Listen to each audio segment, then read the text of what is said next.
नमस्कार श्रोताओं, आज आप लोगों को सुनाने जा रही हूँ कहानी छलकती हुई जज्बातें भाग 14।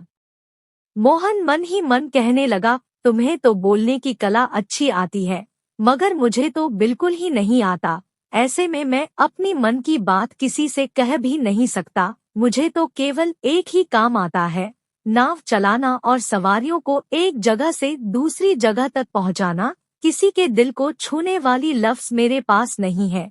ऐसे में अपने मन की बात भी नहीं कर पाता। मेरा जो चेहरा है उसे देखकर ही तुम्हें अंदाजा करनी होगी कि मैं तुम्हें प्यार करता हूँ। मुझे भी तुम्हारे बिना एक पल भी अच्छा नहीं लगता, मगर मैं अपने मनोदशा किसी को दिखा भी नहीं सकता, ना कि किसी को किसी भी बातों के जरिए समझा सकता हूँ।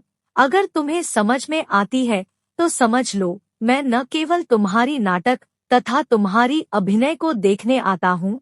तुम्हारी करुणा भरी नजरें, तुम्हारी चाहत और प्यार भरी बातें मुझे इस कदर प्रभावित करती है, मुझे इस कदर आकर्षित करती है कि मैं खिंचा चला आता हूँ। मगर मैं अपने मन की आवेग को वर्णन नहीं कर सकता। मुझे भी तुम्हें देखे बिना एक पल भी अच्छा नहीं लगता, मगर यह सब समय की मजबूरी है कि मैं ना तो खुलकर तुम्हें कुछ कह पाता हूँ, ना तो किसी और से, यहाँ तक कि अपने भाभी जी से भी नहीं कह पाता। तुम्हारी हर पल की महक मेरे तन मन को इस कदर वशीभूत कर लिया है कि मैं अपने आप को रोक नहीं पाता और मैं तुमसे मिलने को खींचा चला आता हूँ। मगर पता नहीं क्यों मेरे मन में भय होती है। मुझे मालूम है कि हमारे प्यार के बीच में बहुत से समस्याएं हैं, पता नहीं उन समस्याओं का समाधान हो पाएगा या नहीं। ना तो मैं अपने घर वालों से बगावत कर सकता हूँ, ना कि तुम।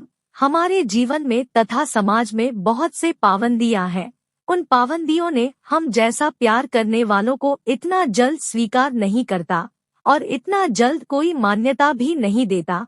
और हम लोग हैं कि अपना समाज से अलग रह नहीं सकते, अपने आत्मीय परिजन तथा अपने अपने माता पिता को छोड़कर रह नहीं सकते, अपने प्यार के खातिर पूरा परिवार को संकट के मुहाने नहीं पहुंचा सकते। ऐसे में पता नहीं कल को क्या होगा।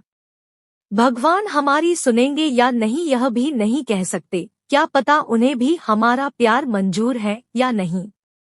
काफी देर तक मोहन को चुपचाप रहते हुए देखकर सुलोचना एकाएक उत्सुकतावश धीरे से पूछती है, आप क्या सोच रहे हैं? आप तो कुछ भी नहीं कह रहे हैं, केवल मैं ही बकबक करती जा रही हूँ, आप भी कुछ कहिए ना। जवाब में शांत धीरज लहजे मोहन कहता है, मैं भला क्या बताऊं, मेरे पास तो कहने को कुछ शब्द ही नहीं है। जो तुम कह रही हो मुझे बहुत अच्छा लग रहा है, मेरे तन मन को छूते हुए जा रही है। तुम ही कहती रहो, मैं सुनता जाऊंगा। सच में तुम्हारी हर एक बात मेरे तन मन में इस कदर एहसास जगा रही है कि मानो मैं कितना भाग्यवान हूँ कि तुमसे मेरा मुलाकात हुई है, जो कि तुमसे इतने सारे प्राणदायक बातें सुनने को मिल रही है। दिल चाहता है कि पूरे दिन भर तुमसे इस तरह की बातें सुनता रहूं तो मेरा जीवन सार्थक हो जाएगा। ऐसे में आवेग भरी लफ्जों में सुलोचना कहती है, मैं समझ गई, आप मुझे झूठ मूठ के खुश करने के लिए इन सब बातें कहकर मेरी तारीफ कर रहे हैं। कोई बात नहीं, आपको अच्छा लगता है तो खूब तारीफ कीजिए, मगर मुझे मालूम है कि मैं ऐसी तारीफ के लायक नहीं हूँ। यह तो निहायत ही एक संजोग है कि आपने यूं ही मुझे खुश करने हेतु ऐसी बातें कह रहे हैं, मगर मैं तो वैसे ही आपसे खुश हूँ। चलते चलते सुलोचना कुमार और विदिशा को इशारा करते हुए उनसे अलग चलने लगी। तभी दोनों सर्कस कंपनी के सामने आ गए कि सर्कस की पहला शो शुरू होने वाली है। सुलोचना कहने लगी, आज सर्कस देख ली जाए। मोहन सहमति जताते हुए टिकट ले लिया और सुलोचना को लेकर अंदर प्रवेश कर गया। कुछ देर तक सर्कस देखने के पश्चात अचानक सुलोचना व्याकुलता भरी लहजे कहने लगी, अब चलिए, मुझे सर्कस नहीं देखना। आश्चर्य व्यक्त करते हुए मोहन पूछने लगा, अरे अब तुम्हें क्या हो गया? तुम ही ने तो कही थी कि सर्कस देखना है।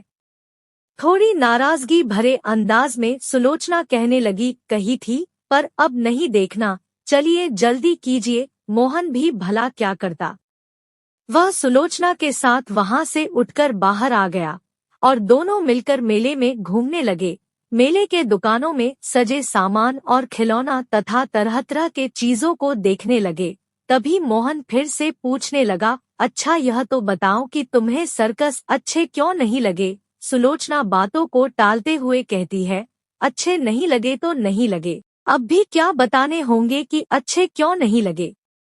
मोहन भी हट करते हुए बार बार इस बात को छेड़ने लगा, अच्छा मानती हूँ कि तुम्हें अच्छे नहीं लगे, मगर कोई तो वजह होगी ना। जवाब में सुलोचना कहती है, मैं आपको बता नहीं सकती। तभी मजाकिया लहजे में मोहन कहने लगा, अब समझा, सिर में या तो पेट में दर्द हो रही थी, है ना? जवाब में सुलोचना कहती है, आपके रहते हुए भला मुझे किस बात की डर है? तभी मजाकिया लहजे में मोहन फिर से कहने लगा, हाँ अब समझा, वहाँ के शेरों से तुम्हें डर लग रही थी, यही एक कारण हो सकती है, और तो कोई कारण मुझे दिखाई नहीं पड़ते। सुलोचना की ओर तकते हुए मोहन फिर से मजाकिया लहजे में कहने लगा, अरे शेर आते तो क्या होता, मैं अपने आप को आगे करके खड़ा हो जाता। तभी सुलोचना कहती है, नहीं आपसे पहले तो मैं ही अपने आप को आगे कर देती कि पहले मुझे खा ले।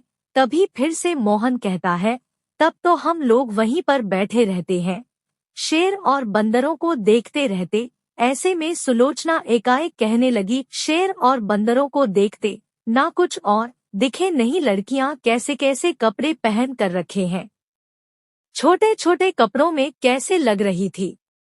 छी, यह लोग जरा भी शर्म नहीं रखते, मुझे तो बहुत शर्म लग रही थी। सुलोचना की बातें सुनकर मोहन हंस पड़ा और कहने लगा, तो इसमें कौन सी बड़ी बात है, तुम लोग भी तो नाटक करते समय अलग अलग कपड़े पहनती हो, वैसे यह लोग भी पहने हैं। जवाब में सुलोचना कहती है, हम लोग अलग अलग कपड़े जरूर पहनती हूँ, पर उनके जैसे छोटे छोटे थोड़े ही पहनते हैं। ऐसे कपड़े पहनते हुए उन्हें शर्म आए या नहीं, मगर जो लोग देखते हैं वह लोग भी कितने बेशर्म हैं। हम लोग जो कपड़े पहनती हूँ उनमें शालीनता बरती जाती है, ताकि हमें भी अच्छे लगे और देखने वाले को भी शर्म ना लगे। हम लोग माता कौशल्या देवी और सीता मैया, जशोदा माता तथा सभी के चरित्रों के अभिनय करते समय पूर्ण रूप से शालीनता के परिचय देते हुए समाज को अच्छा संदेश देने की कोशिश करते हैं। मगर कहते हुए सुलोचना रुक गई। कुछ देर बाद फिर से कहने लगी, सार्कास में जितने भी पुरुष हैं सारे पूरे कपड़े पहन कर रखे हैं, वहीं पर लड़कियां छोटी छोटी कपड़े पहने हुए हैं, क्या लड़कियों को पूरे कपड़े सुहाती नहीं है? तभी चर्चाओं के बीच मोहन कहता है, अच्छा अब उन बात छोड़ो, अब बोलो क्या करना है? जवाब में सुलोचना कहती है, एक काम करती हूँ, मेले में घूम लेती हूँ, बहुत से दुकानें लगी है जहाँ पर बहुत से आकर्षक सामान मिलती है, आपके तरफ से कुछ चटपटी खा लेती हूँ, फिर कुछ खरीदारी कर लेंगे और झूला झूलेंगे। सुलोचना और मोहन मेले में घूमते रहे। घूमते हुए दोनों चटपटी भी खा ली और झूला भी झूल लिया। अब बारी खरीदारी करने की, तो मोहन पूछने लगा, तुम्हें क्या खरीदना है? जवाब में सुलोचना कहती है, कुछ कपड़े खरीदेंगे और कुछ खिलौने भी। आश्चर्य व्यक्त करते हैं। मोहन कहता है, कपड़े और खिलौने, चलो अच्छी बात है। चलते चलते दोनों साड़ी के दुकान में चले गए और साड़ियां देखने लगे। ऐसे में सुलोचना मोहन से पूछने लगी, यह साड़ियां कैसे लग रही है? जवाब में मोहन कहने लगा, साड़ी वगैरह खरीदने का मुझे कोई तजुर्बा तो नहीं है, ऐसे में मैं इस विषय में कुछ कह नहीं सकता। ऐसे में तुम्हें जो पसंद आती है ले लो, परंतु मुझे समझ में नहीं आ रहा है, इतने सारे साड़ियाँ तुम किसके लिए ले रही हो? तुम तो कह रही थी कि।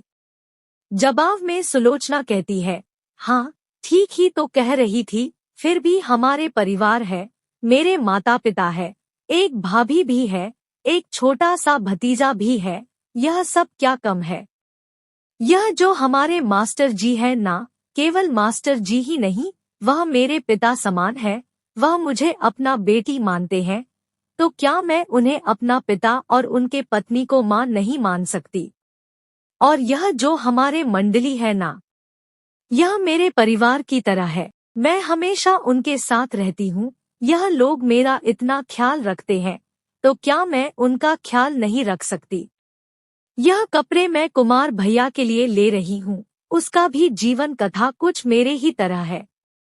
कपड़े की दाम चुकता करते हुए दोनों वहां से निकल पड़े और खिलौने की दुकान पर आकर खिलौना खरीदने लगे। ऐसे में कुछ खिलौना खरीद कर कैंप की ओर चलने लगे कि सामने घड़ी की दुकान मिल गई। समाप्त। कहानी के अगले भाग के हमारे साथ बने रहिए। धन्यवाद।